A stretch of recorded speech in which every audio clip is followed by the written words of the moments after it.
கர்த்தருடைய பரிசுத்த நாமத்திற்கு மகிமை உண்டாகட்டும். சங்கீத புஸ்தகம் 81 அதிகாரம் 16 வசனம் சொல்கின்றது, உச்சிதமான கோதுமையினால் அவர்களை போஷிப்பார், கண்மலை தேனால் அவர்களை திருப்தியாக்குவேன் என்று நாம் பார்க்கின்றோம். இந்த நாளில் தேவனுடைய வாழ்க்கையிலே வறுமையாக காணப்பட்டாலும் சரி, துக்கமாக காணப்பட்டாலும், துயரத்தோடு காணப்பட்டாலும், அவருடைய உச்சிதமான கோதுமையினால் உங்களை போஷித்து கண்மலை தேனால் உங்களை திருப்தியாக்க கிருபை செய்கின்றார். தேவனுடைய வார்த்தை உங்களை கொண்டு போஷிக்க செய்கின்றார். தேவனுடைய வார்த்தை நிமித்தமாக உங்களை திருப்தியாக்க செய்கின்றார்.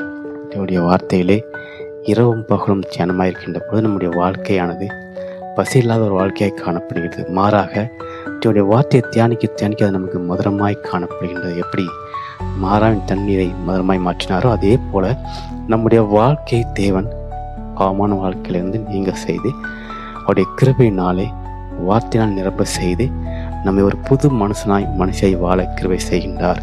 அதனால தான் நீ ஆண்டவர் சொல்கின்றாரு, உச்சிதமான கோதுமையினால் உன்னை போஷிப்பேன் சொல்லி அவருடைய அழகான திருவசனமாகிய ஞானப்பாலை உங்களுக்கு கொடுத்து போஷிப்பார். கண்மலை தேனால் திருப்தியாக்குவேன் சொல்லி நான் பார்க்கணும். அவருடைய ஆவிக்குரிய கனிகளை எல்லாம் தேவனுடைய வாழ்க்கையில் நடக்க செய்து அது நிமித்தமாக கிறிஸ்துவை போல் நம்ம வாழ ஆயத்தப்படுத்துகின்றார். ஆகவே இந்த நாள் தேவன் கொடுத்த இந்த அழகான ஒரு வாக்குத்தத்தை விசுவாசிங்கள். இந்த வார்த்தையின்படி உங்கள் வாழ்க்கையை தேவன் போஷிப்பார், திருப்தியாக நடத்துவார் என்று சந்தேகம் இல்லை. அவரை நம்பியிருந்த ஜனங்கள் ஒருபோதும் சீர்கட்டு போவதில்லை. ஆகவே நீங்கள் அவரை விசுவாசிங்கள், நம்புங்கள், ஆசீர்வாதத்தை நித்தியாய் பெற்றுக் கொள்ளுங்கள். கர்த்தர் தாமே நம் எல்லோரும் ஆசைப்பாராக. ஆமென்.